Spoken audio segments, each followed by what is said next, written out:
Қалайсыздар достар, сіздермен бүгін біз жаңадан үй саламын деп айтушы едім бір ай бұрын, егер де менің телефоным сынып қалмаса. Бірақ та жаман кезде еске алып не істейміз, одан да менің жаңа телефонымды алдым. Бірақ та мынау старый видео. Мен осыны қайта монтаж етіп салайын деп жатырмын. В общем, достар, негізгі план мынау үйді сіздерге қалай салу керек екенін көрсету. Тағы да бір жаңалық бұл, осы картадан енді мен ойнай алмаймын. Өйткені бұл картада бір 18-ден басталған, а бір 18-ден ол файлға емес, енді приложениеде сақталады. Ал мен бір 17:40 ол файлы сақталғанмен де мен оны аламын, өйткені телефон сенсоры кетіп қалған. Телефоннан только галереяның памятін ғана алуға болады.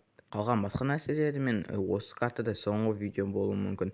Бірақ та осы сол телефон сенсорын істеген кезде өзімнің тек осы картаға мой файлда жіберетін боламын Games'тен. Ең бірінші осылай біз екі пустой блоктың екі жағынан блок қойып, сосын ең соңғы жағында блоктан осылай блоктарды қоятын боламыз. Ол жұмыстан әшетін 9 блок, ал келесі жерін 8 блок қойып төртбұрыш түсуіміз керек. Сіздерде осыны төртбұрыш шығу керек. Келесі жағынан өшет жағына 4 блок қосатын боламыз. Сосын келесі жағына бір блок былай түсіп, сосын осы жақтан 5 блок қоюымыз керекпіз.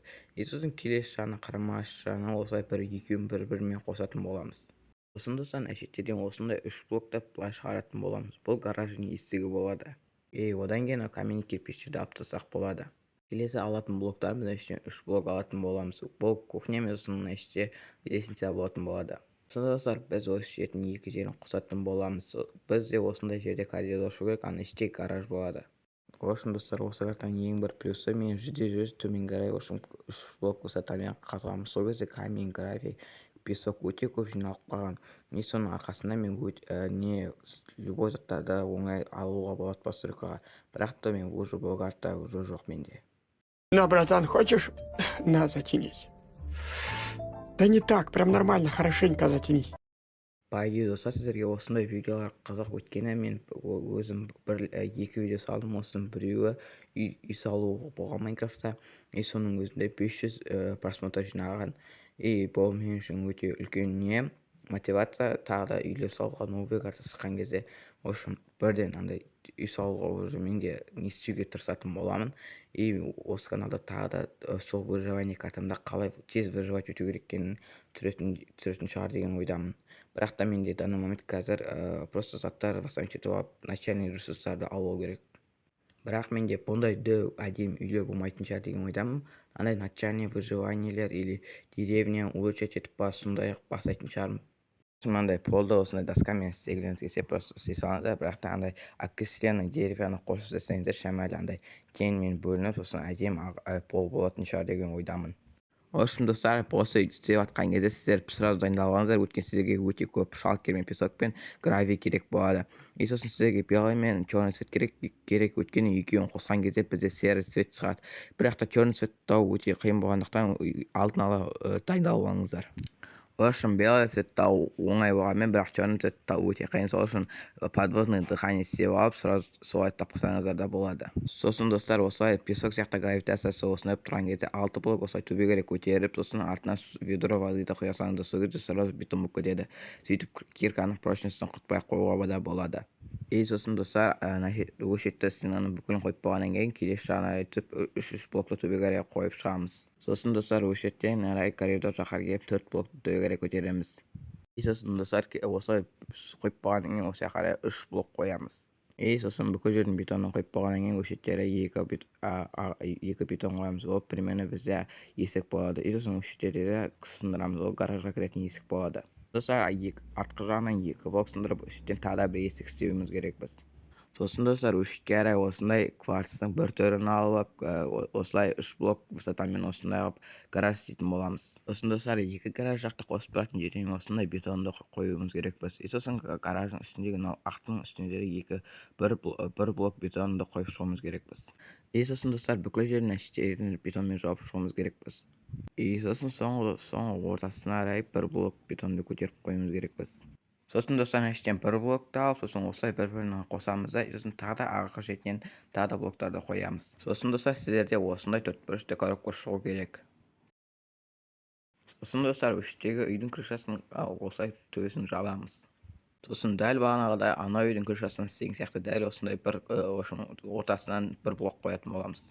Және де достар, тағы да анау бағана коридордағы крышаның барын жауып тастайтын боламыз. Үшін сосын факеліне жарық бойында әйтпесе мобтар шыға беретін болады. Сосын достар, келесі жаңағы екі кварцевый неме ошын крыша істеуіміз керек болады. Сосын келесі істейтін ісіміз ол келесі ең үстіне мініп алып, сосын осындай кварцевый блокты екі жағынан ауызда ұшырып қоюымыз керекпіз. Сосын осылай крыша істейтін боламыз. Общем, достар, осылай бүкілін крышаны істеп болғаннан кейін осындай каменный кирпичтің блогымен осылай бүкілін бір-біріне қосып шығатын боламыз. Достар, каменный кирпичтерді қойып болғаннан кейін екі жағында кварцевый полублокпен қоршап шығуымыз керекпіз. Сонымен достар, дәл солай төмендегі каменный кирпичпен несеп шығуымыз керекпіз. Осылай крышаның бетінде жауып шығуымыз керекпіз. Одан кейінгі бағана кухняның крышасын істеп тастау керек. Дәл осы каменный кирпичпен стенаға дейін тақап істеуіміз керекпіз. Сосын достар, бүкіл жерді ақпашты кварцевый блокпен сосын қоршап шығу керек бағана крышаның высотасымен бірге. Содан кейін достар, әштері екі жақты бір-бірімен қосу керек осылай кварцевый блоктарды. Сосын достар, әштері любой бір блоктарыңызды қойып істесеңіздер болады, өздеріңіздің цветтеріңіз ұнаған. Бірақ та каменный кирпичпен бірге андай әдемі болатын шығар деген ойда болдым.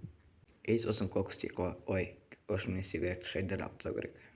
Міне енді басқасы әңгіме болды. Сосын достар, бағана гараждың гараждың үстіндегі бір блок сындырып, мынау крышаның үстіндегісінен сосын жаққа бір голубой стекло қоямыз. Дәл солай бүкіл жердегі үйдің терезелерін істеп шығатын боламыз. Және де кухняларға да бір-екі терезеден қойып шығуымыз керек болса, аяқта да жарық болу керек шығар.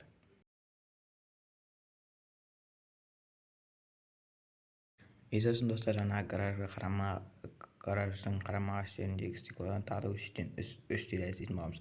Максимально жарық болу керек деп ойлаймын. Бірақ та маған осы картаны құю өте қиын болуы мүмкін, өйткені бұл менің ең бірінші выживание модсысын сохранить инвентарьсы ойнаған ең бірінші нем. Осы картада мен өзімнің жарты ачивкамды істеп тастағанмын. Жартысы дегенде 100% деп тұратын, соның жартысын істедім. Енді қайтадан новыйдан карта ашу маған өте қиын болуы мүмкін. Бірақ та видеодан тез шығаруға тырысатынмын. Сосын достар, мына кухняның артындағы екі блокты екі жақта сындырып, сосын өте қарай екі стекло қоятын боламыз. Сосын тағы да крышаның ұшып тұрған жерінен келіп, тағы да ол жақтан тағы стекло сындыратын боламыз. Терезе істейтін боламыз. Міне бізде осындай екі тесік болу керек, тағы да ол жаққа екі стекло қоямыз, бітті. Енді соңғы істейтін зат қалды. Ол жақта төрт блок осындай төрт бұрышты керек. Сосын қарай стекло қоямыз. Сосын бұл біздің негізгі есіктің алды болады. Алдынан осындай каменный кирпичпен қоршап шығамыз да, сосын осының ішін бүкілін толтырып қоямыз. Ол үшін достар, неге осындай видео тез түсініксіз болуы мүмкін, өйткені мен бұндай только екінші рет қана істеп тұрмын. Онша қатты түсініп тұрған жоқпын, қалай видеоны түсіндіріп істеу керек екен. Сол үшін келесі картада бүкілі дұрыс болатын шығар деген ойдамын. Және де сол келесі картада мынау үйлердің іші пустой болмау керек еді негізі, бірақ та енді пустой өткен, мен енді ол карта кірамаймын. Енді келесі мирда енді карталардың барын ішін пустой қылмауға тырысатын боламын. Ішінде маңызды немесе просто ішінде жиһаздар болу керек. Сосын достар, ішке реальный болу үшін осындай екі қоюға да болады. Екі немесе көптеген жерлерінен осындай заборды ұстап тұрған сияқты болу керек крышаны. Сосын достар, әдемі бұл үшін осы шетке кровать қойғалы болады екен. Бірақ та кроваттың артына бір флаг қойып, сол кезде шәмәлі шын жастық сияқты қойып істеуге де болатын еді. Сосын достар, ішке шәмәлі реальный болу үшін ішке кварц ступеньканың артына ступенька қойып реальный істеуге де болады. Артқы есікке келетін болса, ол жаққа екі жағына забор қойып, үстінен полублокты қойып қойсақ та болады. Өздеріңіздің фантазияларыңызды қоссаңыздар да болады негізді. Сонымен достар, осы картадағы соңғы видео бітті. Давайте пока. Жаңа картада көреміз.